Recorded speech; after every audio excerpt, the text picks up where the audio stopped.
Hi guys, my name's Adam Brazier. I'm a portrait photographer from London and I'm the host of the Creative Rebels podcast.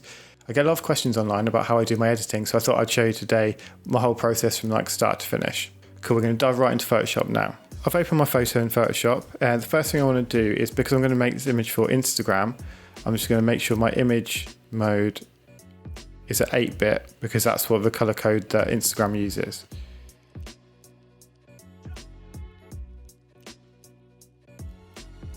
Cool, so the first thing I'm going to do is I'm going to go filter, camera raw filter, just so I can balance out all the levels from the raw file. Press auto, just see what that does. Yeah, I'm quite pleased with that. Might bring the highlights down a little bit. Bump the exposure, but you can play with all of these dials to kind of get a good starting point for where you want.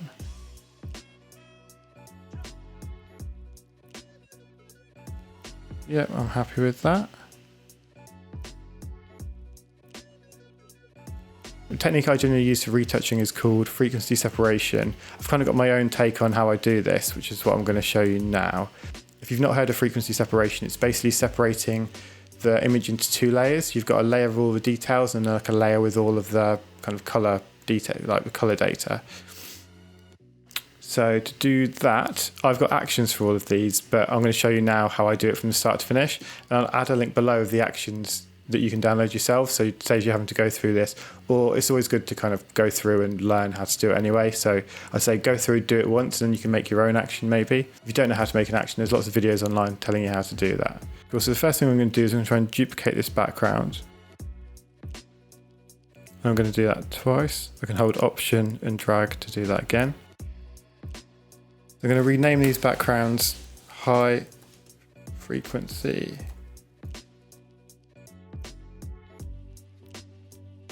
Low frequency.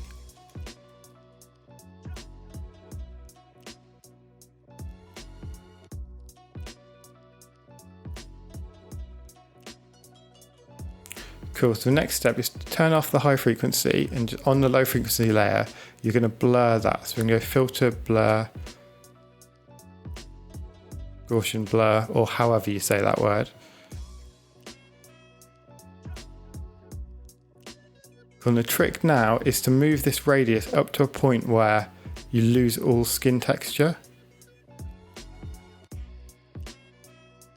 For me, that's about there, but on your image, it'll be completely different. Every image I do is different. These zoomed portraits are generally around 30, but if it's from a bit further away, it could be 20. Even further away, it could be like 6. So yeah, just try with this until you kind of lose the skin texture and you can just see like the softness, like soft color. Cool, yeah, I'm going to leave that about there, I think.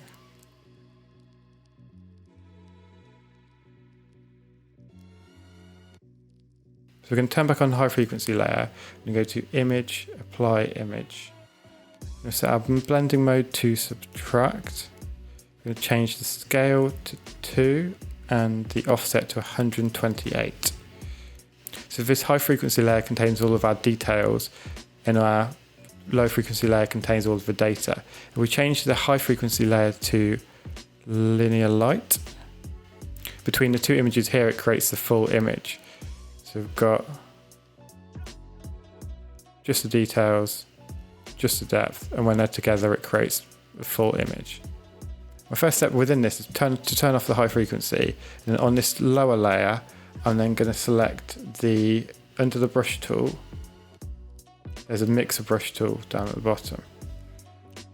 So I'm now going to go around.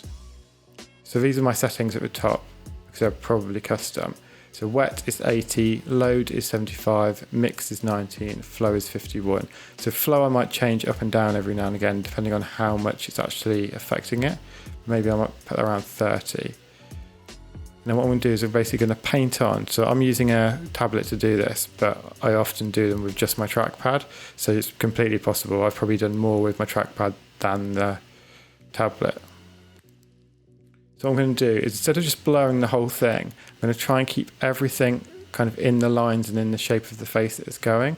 Anywhere that I see kind of like a bit of a gap, like here we've got kind of a light space here and a dark space there. I'm just going to blend those together a little bit. It's kind of like smudging. And then I do lots of things in lines to try and keep the shape. And then I'm just going to blend this highlight down the nose. All about just smoothing out all the areas in the direction that they're going. So around the cheeks here. So there's a bit of a difference between the light area here and the dark area here. So I'm just going to blend those together a little bit. And again, stroking in the direction of the jaw. Yeah, as you can see, everything that I do is always in the direction that the actual face goes. And the thing to consider as well is to make sure that this is set to clean brush. And then you've got this tool here selected. That way, every time you use a stroke, it will start again from fresh and not kind of build up. Yes, this is really smoothing out everything now. Any other places, anywhere there's a bit of like difference in skin colour, I'd kind of go over that a little bit. Cool, that looks great, nice and smooth. So now if I turn on the layer back above, you can see it's a lot more smoothed out before. If I make these two into a group and turn it off and you can kind of see how instantly we've got a massive change in the complexion. Everything's a lot smoother.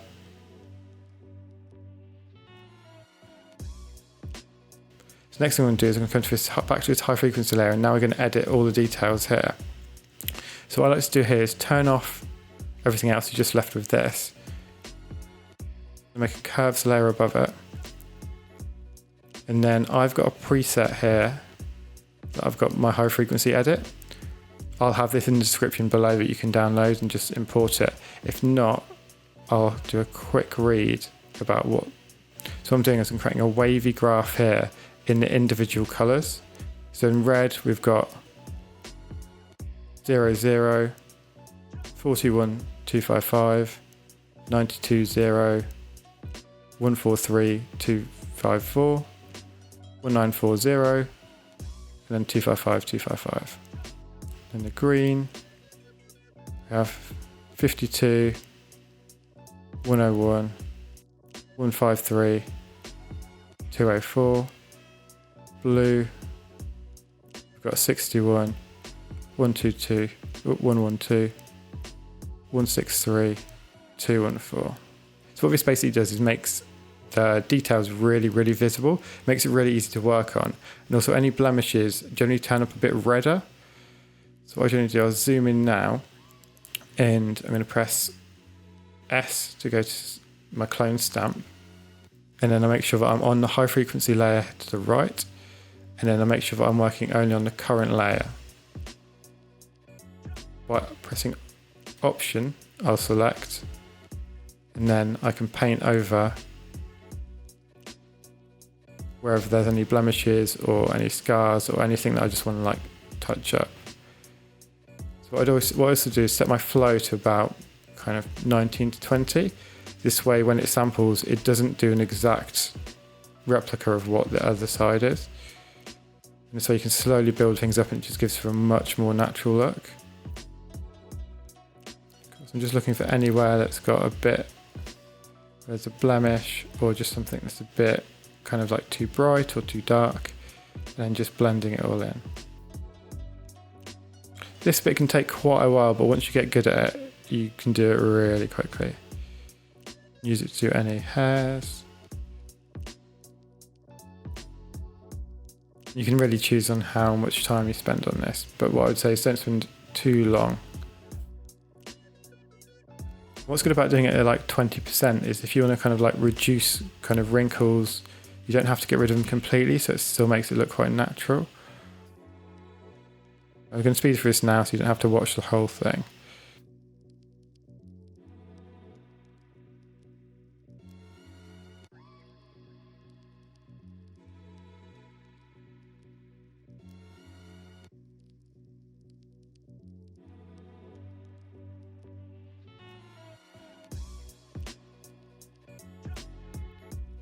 So I'm really happy where this is at now. I think I've got rid of most of the blemishes, taken only a few like little hairs here and there.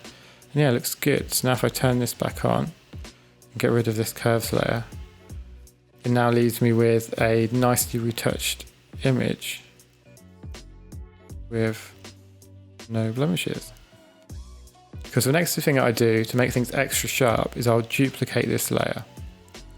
So you can do that by holding Option and dragging. So this looks a bit extreme and looks just too sharp. You can see where it's kind of like, just looks a bit gross. So the next thing I'm going to do is if I double click it, I've got this blend if section down here. So I'm going to hold Option, drag all the way to the right. So it's only affecting the dark areas. And I'm going to reduce the opacity down to say 65%. Cool, yeah, I like that. So you can see before, a little bit soft, turn it on, it nicely sharpens everything up to make things look nice and crispy. Cool, so that's kind of my basic retouch. I'll have a colour grading video coming soon about how I colour my images and what I do next. If you subscribe, then that'll be coming out soon. Just a little before and after, before, after, before, after. I hope that was useful. If you've got any questions, leave them in the comments below. If you've got anything else you'd like me to do, again, let me know in the comments below. I'll be doing a colour grading video soon about how I colour grade my images and what I do to kind of like take them to that next level. Cool. Thank you very much. See ya. Boom.